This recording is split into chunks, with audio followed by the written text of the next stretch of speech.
Assalamualaikum, senang dapat hadir kembali membawakan video edukasi yang menarik untuk ditonton. Jalan panjang untuk meraih cita-cita sebagai negara yang memiliki ketahanan energi nasional sepertinya masih belum lagi tampak di mana garis finishnya. Bahkan, ketahanan energi Indonesia semakin hari bisa dibilang semakin rapuh. Hal ini tercermin dari komentar Ketua Umum Masyarakat Energi Terbarukan Indonesia, Surya Dharma, di mana Surya Dharma menyoroti fakta bahwa saat ini sebagian besar kebutuhan BBM dan LPG yang digunakan untuk memenuhi kebutuhan dalam negeri ternyata dipasok dari impor. Sebuah ironi apabila kita melihat kilas balik sejarah ekspor energi Indonesia pada masa lalu. Dalam catatan bisnis Indonesia, pertama kalinya Pertamina melakukan ekspor sumber energi primer jenis LPG ke Jepang terjadi pada tanggal 1 Agustus 1988. Direktur Utama Pertamina ketika itu, Abdurrahman Ramli, bermaksud untuk melarungkan tanker LPG perdana ke Jepang dari Pelabuhan Khusus Arun, Lok Sumawe. Untuk itu, maka Pertamina susah payah menghadirkan kapal tanker khusus yang dinamai Pine Queen, agar prosesi ritual bersejarah tersebut dapat sukses terlaksana. Selama 10 tahun kemudian, Jepang menerima pasokan LPG sebanyak 1,95 juta ton dari Indonesia, di mana 1,6 juta tonnya diambil dari lapangan gas Arun, sedangkan sisanya dipasok dari Bontang.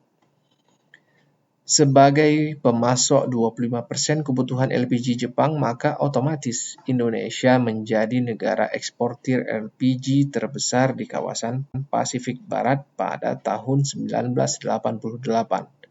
Selain Jepang, negara tetangga Singapura pun menggantungkan kebutuhan LPG mereka pada pasokan dari Indonesia. Era kebanggaan Indonesia sebagai anggota Organization Petroleum Exporting Countries atau OPEC pada periode 1962 sampai dengan 2008 adalah masa-masa di mana hasil produksi migas yang sejatinya merupakan sumber energi primer nasional malah dijadikan komoditi ekspor sebagai peraup devisa. Saking nikmatnya, kita malah lupa membangun akses dan infrastruktur energi serupa di dalam negeri. Ketika penduduk Jepang dan Singapura sudah dapat menikmati akses ke sumber energi primer yang bersih, murah, dan aman, masyarakat Indonesia ketika itu malah masih terbiasa memasak dengan menggunakan kompor minyak tanah dan tungku kayu bakar. Keterbatasan dan kekurangan infrastruktur energi tersebut membuat nilai tambah dari produksi migas nasional kita rendah, tidak memiliki daya ungkit yang sepadan dengan nilai jualnya. Akibatnya, sumber devisa yang bisa dimanfaatkan untuk pembangunan pun jadi terbatas, sehingga daerah-daerah penghasil migas di luar Jawa malah kemudian ikut menjadi daerah yang terlambat pembangunannya jika dibandingkan dengan pesatnya pembangunan di Pulau Jawa. Ketimpangan pembangunan itu pun kemudian menimbulkan masalah baru karena ketidakmerataan pembangunan membuat Indonesia tidak mampu mengoptimalkan pemanfaatan potensi angkatan kerja yang tersebar di luar Pulau Jawa. Dengan infrastruktur energi yang lebih mapan, maka manufaktur di Pulau Jawa menjadi lebih efisien. Upah buruh yang ditawarkan pun jadi lebih menggiurkan. Akibatnya, arus urbanisasi ke Pulau Jawa pun kemudian menjadi keniscayaan yang tak mampu dibendung oleh pemerintah. Berbagai cara dilakukan, di antaranya dengan menggalakkan kembali program transmigrasi dengan merelokasi penduduk dari pedalaman Jawa ke berbagai wilayah di Indonesia. Sayangnya, hal itu bukanlah solusi jitu untuk mengatasi problematika disparitas infrastruktur energi nasional.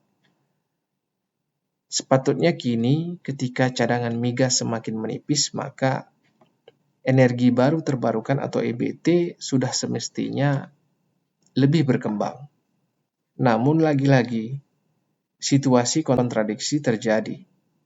Perkembangan EBT di tanah air pun ternyata juga sangat menyedihkan. Masih menurut keterangan Surya Dharma, persentase EBT dalam bauran energi nasional justru turun drastis dari 20% pada 1999 menjadi 12% pada tahun 2019 yang lalu. Kendati cadangan batubara mampu memenuhi kebutuhan nasional, investasi PLTU dipastikan susah laku di masa depan karena investor pasti lebih memilih EBT. Artinya, transisi energi di Indonesia harus segera direalisasikan dengan memaksimalkan kebijakan harga, penyederhanaan proses perizinan, dan menihilkan permasalahan penggunaan lahan dan tata ruang ketika infrastruktur EBT itu hendak dibangun. Semoga bermanfaat. Wassalamualaikum.